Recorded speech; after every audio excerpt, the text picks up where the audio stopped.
Hello, everyone! Hello, Community Call! Live from the New York headquarters of littleBits, this is Chloe and Dave. And a very special guest. Who is it?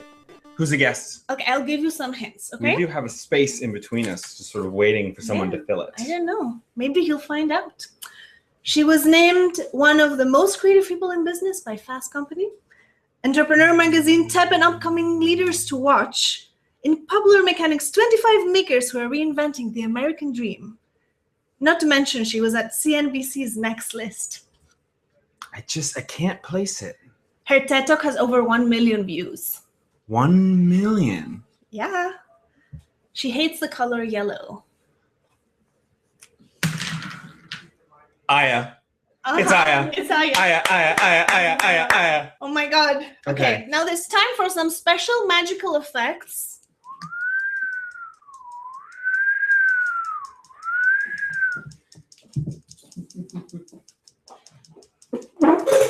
Bah! They're magical. Okay, without further ado, Ayah. Hi, everyone. Hi, I'm so excited to be here. We're so excited to have you. Very, very nice special effects. Very high tech. Thank you. Very Thank cool. you. We try. Spent a lot of time working in the shop on that. Yeah. So let's start with the icebreaker. We're asking everybody on the call to share their dream bit. So I wanted to ask you, what was your first dream bit? What was the first? The first dream bit, I don't know if I can remember. I think the first dream bit was the power bit. It was the start of everything. But I remember I remember my favorite dream bit of all time. And even though there are thousands and tens of thousands of dream bits, this remains my favorite one. I actually don't know who the submitter is, but it's a penguin finder bit. And I am very committed to making that bit happen one day so we can find penguins for whoever wants it. I think it's They're very elusive. Very elusive, exactly. So we have some questions from the community, and please keep your questions coming. So Enrica from La Tata Robotica in Italy says that when you first started, how did you make other people believe in the power and potential of littleBits? To be honest, they didn't. I mean, it was a lot of hard work, and it takes you putting a little bit of a shell around you so you cannot be offended every time somebody says, why is this cool? This is not exciting. I don't get it. And so it takes a lot of effort to not be offended or hurt by it. But then every once in a while, I used to get an email from someone, or somebody write in a note, or somebody would write about littleBits and would say that this is the most incredible thing they'd seen in a long time, and they could imagine and see the power that it could have on people all over the world, and it would kind of restore my energy and my faith, and it would give me kind of the energy for the next sprint. So it's a very emotional process, but it's a good one. Joey Wilson asks, hi Joey. Joey Wilson, big fan. As a maker yourself, what holes do you see in the current littleBits vocabulary? What is missing in your opinion? One thing that we've been wanting to do for a while, and we're starting to tackle more and more, is actually not a hole in the library itself, but how the library connects to the outside world. So how you can unlock other materials or other electronic or other mechanical systems. The first one of those was the brick adapter, the Lego adapter, which as soon as you make kind of a little plastic piece, suddenly the whole world of Lego opens up. So I think there's a few of those also that are pretty important. Within the littleBits library itself, something that we want to, I want to push, I would like to see push a lot more, is just in general environmental kind of sensing, environmental reactions, really starting to get in touch with Earth and with the environment around us. Dave, agree? I agree. Do you agree? I want all of those things. No, I think it's I mean, sort of as someone who designs the projects and a lot of the example things, that yes, both the ability to interface with other things like Lego, like the stuff that we've been doing recently with the brick strip has been a lot of fun, but also the stuff that we had Philip Verbeek in the office yesterday. And the stuff that he's I done with love Lego littleBits. and littleBits is amazing, mind-blowing. So yeah, I think that the more of those and the more we tap into those other communities, it's going to be amazing. It's just about like pointing, kind of like imagine having a flashlight and we point the flashlight to somewhere and kind of illuminate a way. But then people have been doing things that honestly I never even imagined possible. It's been one of my favorite things to do in the world is to look on the project page and on Instagram to see what people are making, because it constantly blows my mind. What has been a project or like a use of littleBits that has surprised you? There was one use that I was so surprised and delighted by, out of Michigan. One of our community members, Joy or Joie, who basically was teaching grammar with littleBits. So she was using it to get kids that are still learning language, learning grammar, and not necessarily sharing the same language, to understand the mechanics and the rules of grammar through the color code of littleBits. Like a noun, a verb, the order matters, swapping things out. That was so lovely. It was such a proof that you could, using electronics as a tool, but electronics are not the point. It's what you make with them. So that was very delightful. Joy, if you're here, hi. Dave, do you have any questions? Sure. So we've seen a lot of projects that have been very touching, very inspiring, very moving. And do you have any ones that stick out for you as the really sort of moving projects?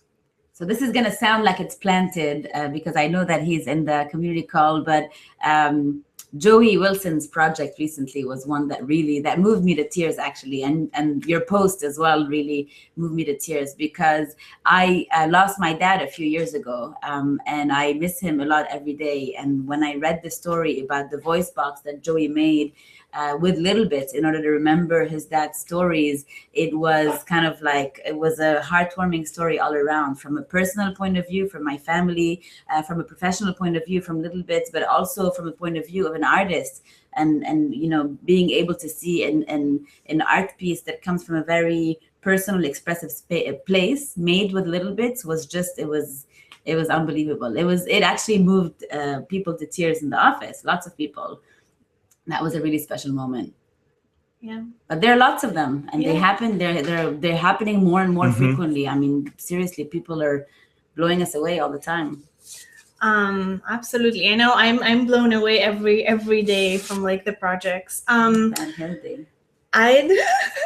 want to kind of pass the torch to educators. So we have a lot of educators here today, and we have like our first ever educators room. So I remember like a recent interview you gave at Bloomberg, and you said something that really, really stuck with me, and I loved it. And you said, education is something that happens to you. Learning is something that you do for yourself. So I wanted you to elaborate a bit on that. Like, do you see a shift in traditional education? Do you see littleBits being a core part of that? So actually that quote, and they only used half of it, that wasn't my quote, is Joey Ito, who's one of our early supporters, investors. He's director of the Media Lab at MIT, and he's a brilliant pioneer in open source and education. And it's a quote that he said, but it really stuck with me, and it's something that I've been kind of referencing. His point, and which I agree with 100%, is that traditionally, we've been looking at education as kind of a body of knowledge that has to be imparted on our students and our kids, and that there's somehow a finite amount of it. And when you graduate, you're kind of done. And at different times, you're checking boxes for where you are. And in fact, it's such the wrong way to look at it, because now some of the most interesting things that happen and that you learn, you're learning on your own. You're going on Wikipedia, you're learning them on YouTube, you're learning every day on Code Academy. So it's something that you are pulling as opposed to something that's being pushed onto you. And it's something that like we really believe very deeply at littleBits as you do. I don't know if you guys know, but Chloe is an educator, is a designer of play and education experiences as well. And really one of her most special secret skills, won't be very secret for long, but basically designing informal and hands-on learning experiences, which are going to be brilliant, which I'm very, very excited about. Now I am blushing. You haven't seen anything yet. Great. I mean, I think a part of, I think that what inspires kind of like educators with littleBits is the confidence it gives in kids, right? So like the minute they kind of snap them together, you see them just taking like ownership of their learning and ownership of their creativity. And I was wondering, we were discussing with Dave, we were imagining what's your creative process like? You're so busy and you have such full days. Like what does your creative process look these days? Where do you get your inspiration? To be honest, I get a lot of inspiration from New York. I really, really, I feel like New York is like this buzzing bubble of chaos and craziness and dirt and nerves and art and international people and diversity that is incredible, and inspiration is happening every day. It happens on the street, at a show that you see, an art show that you see sometimes, people that you meet on the subway, you know, a new sort of a guerrilla campaign that you see on the sidewalk. Everything is inspiring. So it's something I derive a lot of energy from being in New York. We get asked all the time why the company is not based in San Francisco, because it would be easier for a startup, especially in hardware, to be in San Francisco. I can't imagine it. New York is but we love San Francisco. But we love San Francisco. For a West Coast community. So let's see if we have any questions from the chat. We did have one question. We had one question, and I don't remember who, and I'm sorry because it was a little while up in the chat, but I saw it go past, which was they were asking about all the ways they sort of, besides chapters and community calls like this, what are the other ways that we sort of get the word out about littleBits and other ways we connect? So the chapters are a big piece, the forums are a big piece, but right now what a lot of what we're doing is like building the foundation, and now that the foundation is starting to get very, very solid, we can start to basically plaster the world with it. So I've had a fantasy for a while, I know Chloe has it too, to do a gigantic littleBits festival with people coming from all over the world that are showing off their inventions, showing off the different uses that they have, and it becomes this like combination of a festival, a competition, an art show, and kind of a show and tell all at once, for people to get a lot of inspiration from each other and to connect together. So that'll be something to look forward to. Oh, that sounds exciting. Okay, we have some good questions coming in. So Khaled is asking, is there any possibility to see a software counterpart for littleBits? I'm not going to say much, but yes. Stay tuned. We like to do things with some drama and pizzazz at littleBits, as you probably have noticed. So suffice to say that it's a very interesting thing on our minds. More to come. Aliana asks if you have any advice for young women in hardware. I kind of believe that time and energy that is spent on thinking about being a woman is time and energy that is taken away from being great at what you do. So I very actively try not to think about it and try to basically channel all the energy and excitement into the hardware product, into the company, into the community, as opposed to thinking about what's different because I'm a woman and what I could do, I can't do because I'm not a man, and all these things. And I think that all of that stuff, where we stand on the shoulders of giant women that have fought for us to be where we are, but now our role is to take it further and really and be the best we can be, and that's a really kind of energizing process. Yeah, that's a great point of view.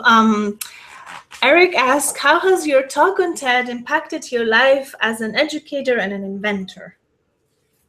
It's interesting, the talk at when I was preparing for the talk at TED, it took about 6 months of writing that talk. It was a really difficult exercise to try to summarize in a concise way, but also compelling, basically a life's worth of thoughts. And I didn't have that the process to prepare the talk was basically forced me to really think about what is the essence of what we're trying to do and what littleBits is, and edit out a lot of extra fluff and extra content and extra ideas, and to be like, what is the core idea? So it was actually a really nice moment to kind of be introspective and find your inner truth, and then stand on a stage that was a world stage and be able to tell that truth and that point of view to the world. So it was very nerve-wracking. I think I may have like thrown up that morning out of like the nerves in the stomach. Yeah. Nobody noticed. It was obviously such an amazing talk. Makeup. Did it feel different after that? I mean, sort of in the office, and was there sort of a different energy? It was huge. It actually didn't go live right away, but I felt different. And I came back to the office. We were still in a 10 by 10 office in the West Village in a shared space. And so it was still kind of early, and we felt a lot of the energy, but it was only internal. And then in June, I guess June of 2012 is when the talk went online. And the TED team emailed me and said, your talk is going to go online next week. Are you going to be ready? Like, is your website going to be ready? And I was like, what do they mean? And then it was like, oh, your traffic is going to spike. And I was like, oh, okay, interesting. And then basically like we exploded into like 4 days worth of crazy tech cleanup. The website was handmade on WordPress. It was on some local server. I don't know where. It was a disaster. And had they not told us, like, the website would have crashed. It was one of our biggest spikes, and we got so much interest from so many different countries, ages, genders, backgrounds. It was really a beautiful kind of milestone. Yeah.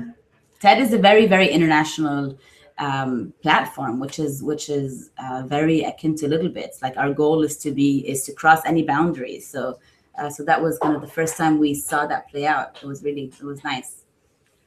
Okay, let's take one more question. Let's see. Ta-da-da. Ooh, this is a good one. So, as the founder and leader of littleBits, what is the mission you feel that really drives us? It's sort of what you alluded to before. The mission at its very core is to give people creative confidence. At the surface, what we say is to help everyone become an inventor. But what that means, more than becoming an inventor by profession, it's having the confidence to invent and the confidence to create, and realizing that maybe you spent your whole life thinking that you're not a creative person. We don't believe that to be true. We believe every person is creative, and society has somehow made us believe that we fit in certain buckets, and some of us are creative, some of us are not. So at the core of it, our mission is to unlock that and to like unleash the creativity. Reminds me of a great quote. We were in at the University of North Carolina talking to a bunch of educators. And what one of them said about her experience using littleBits in a science classroom was, who the science stars of your classroom is going to change when you bring littleBits in. Oh. Because what it is doing is it is sort of unleashing and unlocking something for a whole different set of people that the traditional science activities weren't reaching. Yeah. So, that's a beautiful thing to hear. I mean, unfortunately, a lot of our classrooms and even our workplace settings are designed for more extroverted characters, for characters that are more, for people that are more traditionally achieving kind of educational milestones. And so you have all these kids and even these adults that have incredible creative skills at the intersection of disciplines, and they don't get to express them. So just if we can help even one bit with that, it's hugely worthwhile. So fortunately, all good things have to end. This is the end of this part of the call. But we're going to break out now into rooms for the newbies in the call. You're going to see a few breakout rooms on the side. They're open. You can join them. Me and Dave are going to join some of the rooms. We're going to have our room wranglers also waiting you. Make sure if you join to introduce yourself, where you're joining in from, and share your favorite dream bit. And then, we'll see you all soon. Okay. Thank you. Happy Wednesday. Bye. Thanks, everyone. Thank you, Ayah. Thank you. Oh.